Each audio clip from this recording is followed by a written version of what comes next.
semuanya untuk mengikuti diklat ini biasanya seleksinya ketat. Terus yang saya sampaikan lagi ke ibu bapak semua, ibu bapak beruntung untuk ikut diklat ini. Dengan ikut diklat ini, itu kepala perpustakaan salah satu itu kalau untuk penilaian akreditasi, ibu bapak sudah menambah poin untuk pengembangan profesi. Itu kan kita kalau akreditasi itu ada 6 komponen yang diukur. Nah, jadi kepala perpustakaan dengan ikut diklat ini udah dapat 1 sertifikatnya untuk penilaian. Yang kedua, literasi itu masuk ke komponen pelayanan. Literasi itu masuk komponen layanan, di situ ada layan pemakai, program-program literasi. Nah, biasanya program-program literasi itu ibu bapak melakukan, tapi tidak dibuat. Nah, program-program itu adalah salah satunya tugas kepala perpustakaan, membuat program kerjasama, itu poin seperti itu. Nah, baiklah, itu salah satunya ya keuntungan ibu bapak di sini. Kalau ibu bapak perpustakaannya sudah terakreditasi mungkin sudah tahu ya, tapi kalau yang belum sekilas saya kasih tahu itu. Tadi nama saya sudah diperkenalkan sama Bu Uji ya. Ini. Nah, agenda kita ke depan ini apa itu definisi literasi itu, literasi informasi, konsep dan perkembangannya. Kedua, komponen penting dalam literasi informasi itu apa? Terus model dan standar literasi informasi itu. Nah, selanjutnya strategi implementasi itu bagaimana ibu bapak membuat strateginya. Selanjutnya penerapannya bagaimana standar dan model tersebut. Terus yang tak kalah penting adalah pendukung teknologi informasinya. Apalagi dengan seperti saat ini. Kalau kita tidak didukung oleh teknologi informasi seperti HP juga mengikuti perkembangan. Kalau tidak Android tidak bisa kita ya seperti sekarang ini. Terus juga kita harus mengikuti perkembangan teknologi cara-caranya. Walaupun saya sendiri juga terseok-seok juga mengikuti perkembangan teknologi. Nah, dan harapannya ke depannya setelah ibu bapak mendapat materi ini, harapan kami ibu bapak bisa paham dan mengerti apa itu literasi dan bagaimana ibu melaksanakannya di sekolah ibu dan bagaimana untuk membuat desain program literasi itu. Syukur-syukur di tempat ibu bapak sudah ada programnya. Biasanya sih kalau di yang saya akreditasi nih ya, kalau perpustakaan di Jogja itu udah alhamdulillah bisa jadi contoh bagi ibu bapak. Sama di Pekanbaru itu kemarin juga ada, kemarin dia juara 2 nasional. Nah, nanti ibu bapak bisalah berbagi, sharing sama teman-teman perpustakaan teman mana yang sudah maju, yang mana yang sudah membuat program, yang udah kreatif, inovatif, ya bisalah ibu bapak nanti berbagi di sana ajang-ajang ini untuk berkomunikasi. Nah, saya di sini fungsi saya sebagai fasilitator dan sifatnya sharing permasalahan dan kasus-kasus ibu bapak yang lebih tahu di sana. Tapi sedikitnya sih saya tahu lah ya kalau untuk akreditasi, kalau untuk bagian-bagian Jawa ke sini tuh alhamdulillah, kalau tengah lumayan agak agak kesadaran untuk ikut akreditasi aja Bu. Udah susah, udah udah dibiayai APBN, kesadaran untuk ikut belum. Apalagi yang ke bagian timur. Nah, mudah-mudahan dengan ibu bapak semuanya ini ikut dari Sabang sampai Merauke bisa belajar ya ke perpustakaan-perpustakaan yang sudah maju. Nah, selanjutnya baik ya kita lanjutkan. Ini latar belakang kenapa literasi informasi itu. Nah, kalau ibu bapak sudah mudah-mudahan sudah membaca ya materi yang sudah download ke aplikasi itu semuanya ada di situ dan bisa ibu bapak juga baca-baca literatur yang lain. Terus saya juga baca-baca yang ke artikel-artikel atau majalah-majalah yang lain tentang literasi ini. Jadi kalau saya ambil kesimpulan sarinya dari materi-materi itu, kenapa sih latar belakang kenapa sih perlu literasi informasi itu? Nah, literasi informasi itu merupakan salah satu syarat untuk berpartisipasi dalam kehidupan bermasyarakat. Kecakapan bagaimana kita untuk berliterasi informasi. Dan yang keduanya merupakan suatu hak asasi manusia. Dan itu perpustakaan itulah yang akan mendukung, karena perpustakaan sendiri juga dibiayai oleh anggaran negara. Dan kita harus bagaimana koleksi perpustakaan itu didaya gunakan. Dan kita fokus kalau di sini kita bagaimana koleksi-koleksi yang ada di perpustakaan itu bagaimana cara menggunakannya, cara bagaimana menelusurnya. Nah, di situ peran ibu bapak, programnya dan aplikasi yang mendukung, di situ peran kepala perpustakaan untuk bisa membuat kerjasama. Dan dari untuk di sini belajar sepanjang hayat. Belajar sepanjang hayat di sini maksudnya itu mulai dari tingkat perpustakaan dari rumah, perpustakaan pribadi, perpustakaan sekolah, mulai dari perpustakaan SD, SMP, SMA sampai kelanjutan. Nah, itu maksudnya di sini. Mungkin dengan tidak melalui pendidikan formal juga, dengan non formal bisa mereka belajar. Nah, kita disitulah peran kita mendukung untuk program literasi itu. Selanjutnya, tuntutan yang tak kalah penting itu adalah tuntutan perubahan. Tuntutan perubahan itu seperti teknologi informasi, seperti yang tadi saya bilang tadi. Kita untuk ikut seperti diklat, webinar, kita harus ngikutin teknologinya. Dan yang tak kalah penting, kita harus terkoneksi dengan internet. Kalau tidak ada internet, gelaplah dunia ini. Apalagi dengan kondisi pandemi ini. Nah, tentu kalau ada dengan internet, tentu kita juga harus pakai pulsa. Nah, bersyukur ibu bapak kalau di perpustakaannya sudah terkoneksi internet. Nah, itu latar belakangnya sebetulnya ya. Nah, terus kita lanjut ya. Nah, definisi literasi informasi itu apa ya? Ya adalah mengetahui kapan seseorang itu memerlukan informasi, kemana menemukannya, dan bagaimana mengevaluasinya, serta mengkomunikasikannya secara etis. Nah, peran kita di sini sebagai pengelola perpustakaan, tenaga perpustakaan, kepala perpustakaan. Nah, di sini bagaimana membuat kebijakannya, peraturannya, agar koleksi-koleksi itu tersebut digunakan. Nah, peran kepala perpustakaan atau tenaga perpustakaan tentu harus mengetahui apa itu sumber-sumber informasi itu dari mana, bagaimana cara menemukannya, terus mengevaluasinya, serta mengkomunikasikan secara etis.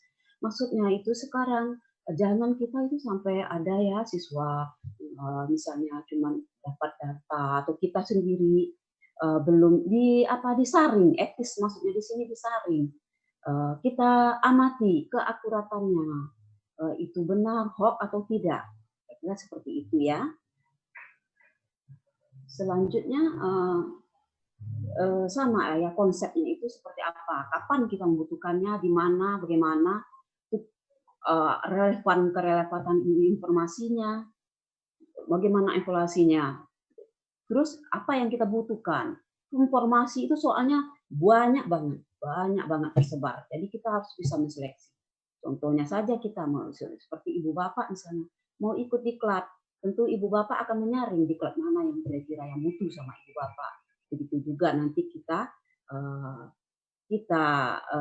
praktekkan untuk siswa kita untuk ke pemustaka di sekolah-sekolah ibu bapak. Informasi-informasi mana yang dibutuhkannya. Itulah kita kira juga bisa harus untuk layanan pemustaka itu layanan pembimbing. Selanjutnya literasi itu bermacam-macam. Literasi perpustakaan, kalau kita fokus di literasi perpustakaan ya. Literasi jenis apa itu jenis-jenis koleksi itu harus dipaham, pedoman-pedoman yang digunakan, katalog yang digunakan, terus indeks ya. Indeks, aplikasinya, sumber-sumber informasi. Tentu seorang kepala perpustakaan sekilasnya tahulah teknis-teknisnya. Bisa aja kepala perpustakaan kan sebagai pengambil kebijakan, dia bisa aja pakai tenaga ahlinya ya, bisa mungkin ahli teknologi, ahli pustakawannya. Cuman masalahnya kondisinya perpustakaan sekolah itu masih minim banget tenaganya ya. Jadi saya akreditasi itu paling guru diperbantukan gitu. Jadi di sini kendalanya seperti itu. Guru kadang-kadang guru bahasa Indonesia, guru-guru yang kurang jam ngajar biasanya. Nah, kendalanya di situ. Boleh dikatakan hanya 1-2 perpustakaan itu yang mempunyai pustakawan. Nah, ini perannya lumayan ibu bapak ini. Udah membuat kebijakannya, program, peraturan, udah gitu harus turun lagi ke teknisnya. Nah, itu lumayan. Nah, itu mungkin langkah-langkah apa ibu bapak yang buat kalau seperti ini? Mungkin mengkaryakan siswa-siswa jadi jadi pustakawan pustakawan cilik mungkin ya, atau bagaimana. Itu biasanya sih saya lihat kalau di Jogja seperti itu. Baiklah, kita lanjutkan ya. Terus perkembangan literasi itu sendiri. Zaman dahulu literasi itu kemampuan membaca, menulis, berhitung. Kemampuan membaca, menulis, berhitung.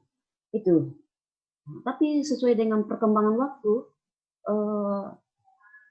literasi itu sampai kepada bagaimana kecakapan dalam mengelola informasi, bagaimana menguasai literasi itu, mencari sumber, menentukan, menggali itu. Sekarang sampai kalau dulu dengan literasi membaca, berhitung, menulis sudah cukup. Sekarang setingkat lebih tinggi. Dan dengan perkembangannya teknologi, itu informasi itu kesebar kemana-mana dan secepat itu. Sedetik demi detik informasi itu tersebar. Nah, itulah ibu bapak bagaimana menyaring informasi-informasi tersebut. Dan orang yang menguasai informasi itu disebut orangnya literat. Nah, ibu bapak nanti ya kalau selesai ini nanti kita ada sedikit kuis evaluasi ya, evaluasi untuk mengukur sejauh mana materi ini ibu bapak sudah serap. Jadi kalau saya buat di evaluasi itu semuanya ada di paparan saya, ada di materi. Baik ya, selanjutnya.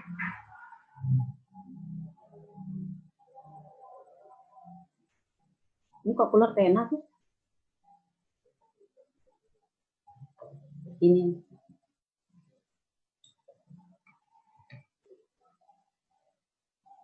Iya. Nah, ini ibu bapak. Komponen literasi informasi di perpustakaan sekolah itu.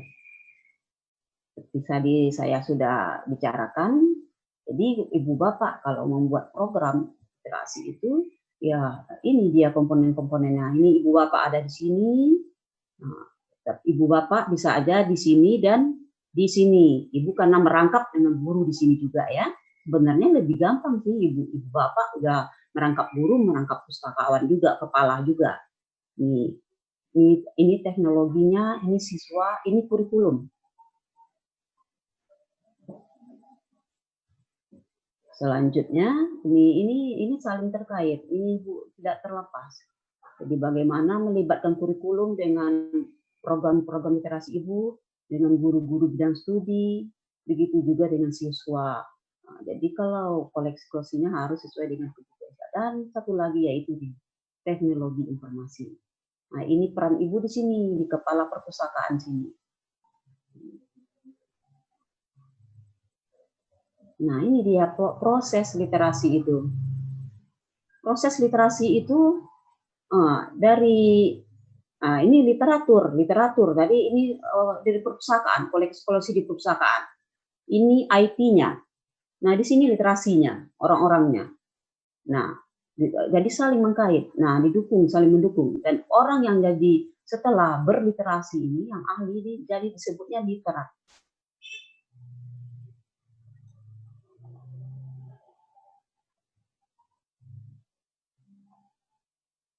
Nah, apa literat untuk siswa yang kreatif dan inovatif. Biasanya ibu bapak sebenarnya sudah paham, sudah mengerti ya, soal kebanyakan guru ini ya. Nah, ini saya sekilas aja. Biasanya ibu bapak itu menugaskan kebiasaan memberi tugas dalam merangkum sebuah buku. Nah, terus tidak menyalin atau copy paste saja ya. Tidak plagiator dalam membuat karya tulis misalnya ya, atau membuat esai, membuat apa kayak ilmiah tuh ya,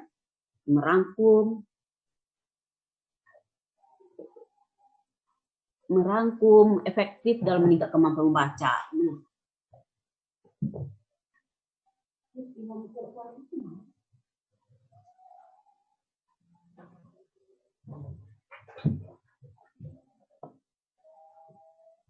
Sebentar ya Ibu Bapak. Ini ada iya. Terus menangkap hal-hal yang penting dalam menuliskan kembali kreativitas sendiri. Nah, itu dia. Setelah anak-anak itu membaca, mewawancara atau belajar dari mana-mana, dia bisa menuliskan kembali, menciptakan pengetahuan baru.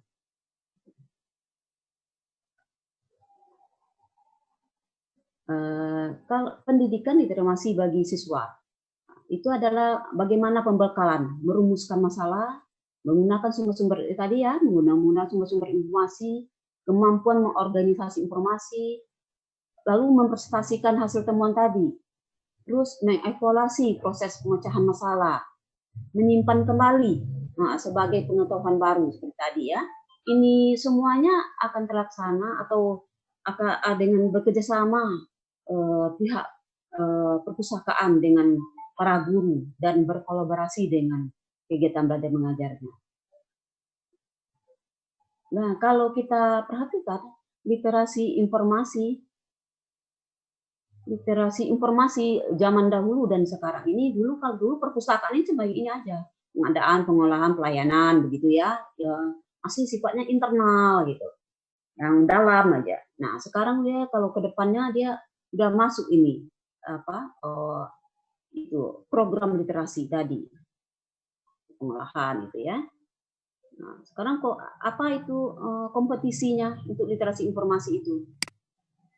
Bagaimana mengidentifikasi, menelusur, mengevaluasi, bagaimana memanfaatkan informasi tersebut. Terus etikanya, tanggung jawabnya, bagaimana mengkomunikasikan, ini mengelola informasi. Terus siklus keterampilannya, siklus keterampilan informasi itu seperti tadi, mulai dari menemukan masalah dulu, ada masalah, terus kita cari cara memecahkan masalahnya, sumber-sumbernya, cara memecahkannya, mengorganisasi, terus langsung bagaimana menjawab permasalahan tersebut. Nah, pendukung layanan untuk literasi informasi tersebut adalah seperti ini. Ibu Bapak mungkin memanfaatkan blog, web, pembuatan blog, web, atau ini memuat yang kegiatan-kegiatan terinformasi. Terus kalau mungkin ada sebagian perpustakaan ibu bapak masih belum terkoneksi dengan internet ya, bisa aja ibu bapak masih menggunakan manual ya, ibu bapak harus mengajarkan bagaimana menggunakan katalog, indeks, koleksi-koleksi referensi itu yang nggak bisa langsung ditemukan informasinya. Seperti ini kalau yang masih masih manual. Terus bisa aja dengan belum terkoneksi internet, ibu bapak bisa dengan memanfaatkan HP dengan memanfaatkan WA. Bisa aja ibu bapak bikin WA group untuk siswa-siswa ibu bapak, ada koleksi apa. Jadi nanti itulah solusinya bagaimana ibu bapak kalau belum perpustakaan ibu bapak terkoneksi internet. Syukur-syukur semua udah terkoneksi ya. Ya, ini lanjutannya. Kalau dari yang tadi itu, dari dukungan informasi itu ibu bisa bikin apa, kalau udah ada webnya bikin saran-saran komentar, kalau yang sudah ada terkoneksi internet, bisa bangun-bangun ensiklopedia online, jurnal online, atau sinopsis online, atau apa itu yang sering dibuat nih, clipping online bisa aja. Nah, jadi bagaimana pemanfaatan media itu? Ya, bisa dari Facebook, Twitter, WhatsApp di sini ya, seperti ini. YouTube. Jadi WhatsApp ini bisa kalau bagi ibu bapak yang belum punya internet. Kalau ini kan bisa HP. Saya nggak tahu juga, ada juga sih sekolah yang melarang HP. Di Pekanbaru itu ya saya lihat itu. Jadi HP tidak boleh siswa membawa HP. Nah, bagaimana dengan kondisi pandemik seperti ini? Kondisi pandemik 19 kita nggak tahu ini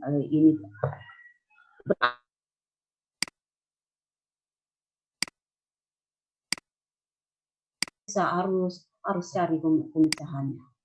Misalnya video-video sekarang ya sama YouTube. Nah sekarang kita masuk ke model-model literasi. Nah, nanti ibu bapak silakan aja pilih model-model literasi di situ. Sebentar ini HP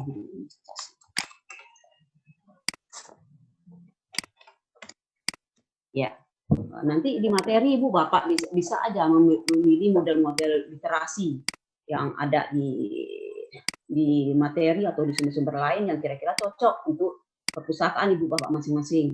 Tapi saya baca dari sumber-sumber literatur yang lain-lain, jurnal-jurnal, artikel, kebanyakan sekolah itu dan pengalaman guru-guru itu memakai model 6, Big 6. Nah ini kalau ini model 8 ini ya dari Amerika yang sering bisa digunakan ini. Ya intinya seperti itu, model yang memilih pendekatan dengan pembelajaran, melibatkan siswa, mengandung keterampilan komponen media. Kalau komponen 8 itu bisa ibu baca ya. Waktu kita ini 845 ya. Kita lewatin aja ini, ibu bapak bisa baca ini ya. Sampai jam 9 tadi ya kata Mbak Mudi ya. Nah ini kalau model Big 6 ini yang sering dipakai ini. Nih, soalnya apa? Answer pertamanya dia problem solving, menangani masalah pertama ya. Terus strateginya, pencari sumber, pemanfaatan, manipulasi, sampai ke pemecahan masalah. Nah, salah satu contoh misalnya ini dalam membuat tulisan, misalnya mendefinisikan masalah misalnya ya kan. Bu Bapak ini nanti bisa caranya bagaimana menentukan suatu topik untuk siswa itu bisa brainstorming menentukan pakai 5W 1H, mengintegrasi kebutuhan informasi bagi siswa tadi, membatasi kebutuhan, bagaimana caranya. Nah, ini kuncinya di sini bagaimana ini persoalan menentukan kata kunci suatu topik untuk siswa itu. Lalu strategi pencariannya bagaimana? Membatasi sumber-sumber informasi tersebut, menyeleksi kebaruannya, akurasinya. Lanjut, memiliki sumber informasi itu, misalnya kemampuan menggunakan bagaimana sumber-sumber itu, kemampuan menggunakan OPAC, search engine, koleksi-koleksi reference, membatasi informasi yang sesuai kebutuhannya ya. Langsung kalau keempatnya, setelah dapat informasi tadi, bagaimana memanfaatkannya? Memanfaatkannya cara menangani informasi tersebut, membaca mungkin lewat mendengarkan, wawancara, observasi, seperti kita mungkin dapat ikut webinar, diklat. Nah, ini siswa diajarkan bagaimana mind mapping, teknik membaca cepat, menyarikan informasi, cara mengambil kutipan, membuat summary, seperti itu kira-kira. Itu namanya nanti di situ Ibu layanan pemustaka, bimbingan siswa di perpustakaan. Nah, bagaimana mensintesa, mengorganisasikan informasi tersebut. Informasikan informasinya, gimana setelah itu informasi tersebar secara konsep, baru konsep. Jadi kita bagaimana siswa itu membuat outline-nya, ilustrasinya, kalimat efektif. Nah, biasanya nih peran-peran guru bahasa Indonesia biasanya. Nah, waktu setelah itu mempresentasikannya, menyebarkan informasi dalam otak. Jadi menyebarkan informasi dalam otak seseorang ke orang lain. Seperti saat ini yang saya lakukan, misalnya setelah dapat informasi, mengutip sana cari sini, kita presentasikan lewat PowerPoint, misalnya bisa bikin puisi, cerpen, narasi, cerita dan lain-lain. Itu mendapatkan ilmu pengetahuan baru. Kalau dari PowerPoint ini bisa aja kita seperti Ibu Bapak misalnya bikin makalah. Nah, terus langsung mengevaluasinya. Tahap ini siswa dapat memberikan penilaian terhadap hasil evaluasinya. Nah, kalau evaluasi produknya, apakah pernyataan, argumen sudah didukung oleh fakta-fakta? Sudah cukup, tabel, grafik, dan lain-lainnya? Evaluasi proses, cara, dan proses pembuatan tulisan, langkah mana yang paling sulit? Apa yang harus diubah dan yang akan datang? Seperti itu kira-kira. Bimbingan Ibu mungkin untuk siswa-siswanya. Untuk salah satu membuat tulisan misalnya. Dan bagaimana memanfaatkan koleksi perpustakaan dan membimbing layanan menggunakan memanfaatkan literasi informasi. Ini keterampilan dalam 6 kategori itu yaitu ya tingkat dasar yang harus dimiliki untuk literasi itu dasar, komputer literasi, e-learning seperti belajar jarak jauh sekarang ini, literasi media, literasi budaya. Nah, kita fokus kepada literasi informasi di sini. Selanjutnya, ini tuntutan era COVID-19, era digital. Masyarakat sangat mengandalkan internet, IT, web, literasi, bimtek, seminar, kompetensi literasi informasi itu sangat diperlukan. Nah, ini Ibu Bapak nih satu boleh nih ya kalau untuk pedoman. Ibu Bapak kalau belum punya pedoman untuk mengolah, misalnya ini salah satu sumber koleksi juga ya, bisa download di sini nih. Saya kebanyakan kalau akreditasi mereka nggak punya pedoman. Adapun pedoman sudah zaman-zaman jebot. Nah, Ibu Bapak bisa di-download, ini gratis di sini. Selanjutnya, bagaimana penerapan literasi itu?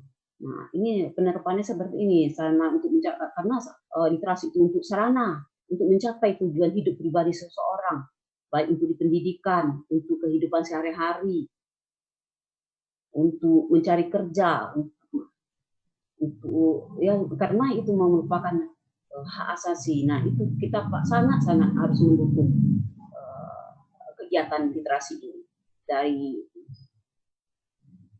dari mulai kalau kita di sekolah yang mulai dari SD. Kalau bisa ya Ibu Bapak, anak-anak Ibu Bapak ya dari perpustakaan pribadi. Nah, kegunaan standar literasi. Nah, setelah literasi itu ada alat ukurnya. Alat ukur pencapaian literasi itu bagi siswa sebuah landasan ini ya, agar sesuai dengan tujuan. Kategorinya apa aja? Apa sih indikatornya gitu ya? Literasi pendidikan itu berjalan. Literasi informasi itu adanya pembelajaran mandiri. Terus ada tanggung jawab sosial. Jadi siswa itu kalau sudah paham, sudah mengerti itu apa itu literasi informasi, mereka akan mandiri, akan mencari, akan bertanya, akan merangkum, dan mereka akan siap untuk melanjutkan pendidikan akan setingkat lebih tinggi. Mungkin untuk memperoleh beasiswa, untuk masuk ke perguruan tinggi, untuk SMP untuk mencari ke tingkat SLTA yang sesuai kebutuhannya, yang sekolah yang idolakan, perguruan tinggi yang diidolakan. Gitu. Nah, sini peran kepala perpustakaan mendukung untuk koleksi-koleksi yang digunakan. Nah, strategi implementasi itu adalah implementasi program literasi di sekolah itu biasanya ini orientasi saat-saat siswa baru ya masuk, biasanya ada pengenalan perpustakaan, ada lokasi koleksi di sini, biasanya ibu bapak biasanya memperkenalkan. Ini termasuk salah satu program literasi. Cuman kadang-kadang di ibu bapak itu melakukan tapi tidak dibuat, tidak ada dokumen. Nah, di sini salah satu biasanya poin untuk akreditasi ibu berkurang karena tidak ada pendokumentasian. Nah, ini ya. Selanjutnya strateginya ya. Strategi implementasinya menempatkan sebagai bagian dari program perpustakaan, keleluasan bagi perpustakaan ini biasanya kalau udah ada ikut andil dalam bagian kurikulum program di sekolah, perpustakaan dilibatkan, itu udah enak, tinggal merancang, tinggal jadwal, ibu bapak bisa masuk ke dalam pengajaran di kelas tentang perpustakaan. Nah, itu terserah ibu bapak nanti di sana kerjasamanya. Nah, di sini menempatkan dalam program pendidikan pustaka itu ya, pustaka di sini atau siswa ibu ya, mengajarkan peserta didik menggunakan perpustakaan, cara menggunakannya, model pengajaran secara utuh, terprogram dalam kurun tertentu. Ini keuntungannya ya, program literasi mandiri ini peserta didik mempelajari setiap unsur keterampilan literasi secara utuh. Peserta didik dapat menerapkan unsur ini setiap mata pelajaran, memecahkan masalah di rumah, di sekolah, atau di lingkungan. Tenaga perpustakaan hanya perlu memberikan keterampilan literasi atau satu kali program tanpa mengulangi dalam mata pelajaran kalau sudah menyatu. Cuman kalau kerugiannya, kelemahannya, pelaksananya dalam waktu pembelajaran sekolah, kesulitan mengalokasikan waktu. Itu nanti ibu cocokkanlah dengan kondisi di perpustakaan dan di sekolah ibu masing-masing. Ini contoh rancangan program literasi informasi mandiri. Menjadwalkan pertemuan pengenalan perpustakaan semester 1 ya, tahun ajaran baru biasanya ini. Terus ini biasanya kalau di yang sudah saya lihat itu contoh rancangannya seperti ini.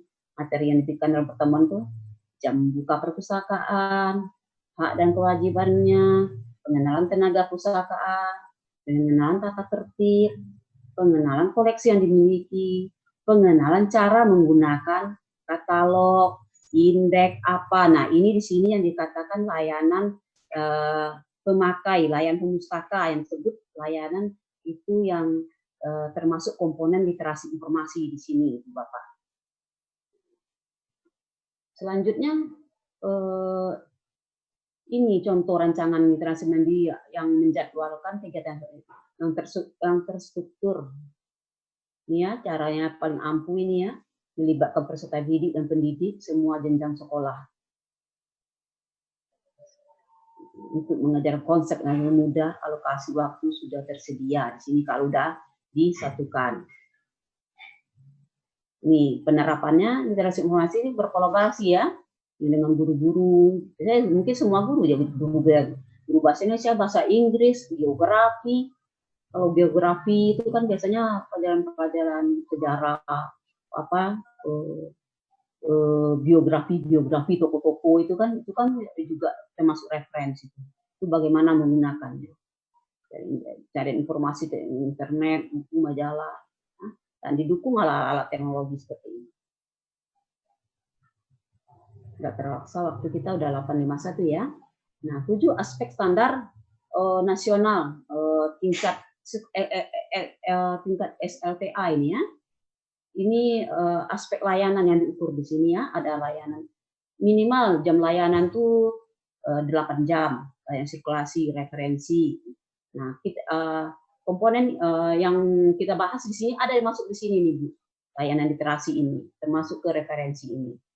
Terus di sini program pendidikan pemustaka, program literasi sini.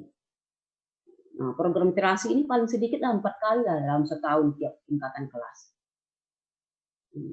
Literasi informasi itu dalam komponen akreditasi nih Bu, termasuk ini nih Bu, ada di komponen 3 layanan, itu di situ ada bimbingan literasi, membaca, orientasi perpustakaan di sini. Ini biasanya Ibu Bapak ini melakukan, tapi ya tadi itu yang saya bilang, tidak didokumentasikan, tidak ada. Terus ini misalnya juga ada programnya ya, kan itu kalau seorang kepala perusahaan membuat program, membuat kerjasama penyelenggaraan ini ya seperti ini. Komponen PKB ini untuk peningkatan kompetensi berkelanjutan. Ini termasuk Ibu di sini ikut diklat ini. Nah di komponen 5 ini pengelolaan pusakaannya, manajemen Ibu di sini. Kerjasama dengan pihak guru, dengan pihak luar. Terus programnya kan masuk di sini. Ibu membuat program literasi tadi. Nah, di sini fungsi Ibu kepala perusahaan manajemennya. Di sini ada komponen penilaian akreditasi Ibu Bapak. Kebanyakan di sini melakukan tapi tidak dibuat. Nah, integrasi dengan kurikulum ya. Apa aja biasanya ya? Nah, untuk mendorong kegemaran mereka itu biar tertarik, interest dengan membaca itu. Adakanlah lomba-lomba, gelar wicara ya, lomba mengarang, puisi, prosa atau nomor apa. Biasanya juga kalau di Jogja itu biasanya suka mendatangkan penulis biasanya mereka. Nah, kalau lanjutannya ini ya, pengajaran masih terlibat dalam merencanakan perangkat pembelajaran, membantu guru mengakses nih Bu, peran-peran yang kepala perpustakaan ini, membantu guru mengakses mendiagnosi kegiatan baca buku majalah, membantu guru mengidentifikasi materi pelajaran juga. Benar tanggung jawabnya seorang kepala perusahaan. Ini kalau tadi ada rupanya ya, tadi tidak ada perpustakaan SD. Nah, kalau di SD biasanya tingkatnya seperti ini, Ibu Bapak. Kita mendorong kemana ya, dan mendongeng ya, membaca bersama, menceritakan kembali hasil bacaannya, pelajaran bidang studi perpustakaan dibawa ke seluruh, terus mengajar program TMC terlibat dalam merencanakan perangkat pembelajaran. Ini untuk tingkat SD. Sama ini tadi ya, bantu menginvestasi untuk guru suara. Nah, saya rasa udah sampai ujian 854 udah cukup di sini. Terima kasih atas perhatiannya. Semoga ilmunya bermanfaat, bisa diserap. Ada nanti kalau ada yang pertanyaan, ada yang ini kita ada di forum diskusi ya. Assalamualaikum warahmatullahi wabarakatuh. Salam literasi. Waalaikumsalam warahmatullahi wabarakatuh. Terima kasih Ibu Jusaini. Sekedar informasi Ibu, untuk peserta KPS 3 angkatan ini Bu berjumlah 565. 565 ya? Ya. Sedangkan yang hadir terakhir ini 498. Jadi kurang lebih 67 orang itu ada beberapa yang izin atau ada kendala Ibu. Oh begitu, iya. Baik, Bapak dan Ibu, dengan demikian paparan dari Ibu Jusaini mengenai literasi informasi. Semoga paparan yang disampaikan dapat bermanfaat dan dapat diaplikasikan di tempat Bapak dan Ibu. Untuk selanjutnya, kami persilakan Bapak dan Ibu bertanya apabila ada yang ingin ditanyakan atau sekedar sharing, berkeluh kesah, silakan nanti di forum diskusi. Iya. Oke, sepertinya di forum diskusi kita, Bu Muji. Iya, Ibu. Iya. Baik, dengan demikian dari kami, lebih kurangnya kami mohon maaf. Sekali lagi terima kasih kepada Ibu Jusaini, Bapak Ibu peserta diklat, juga Mas Hiris selaku hostnya. Izinkan kami live. Terima kasih. Wassalamualaikum warahmatullahi wabarakatuh. Waalaikumsalam warahmatullahi wabarakatuh.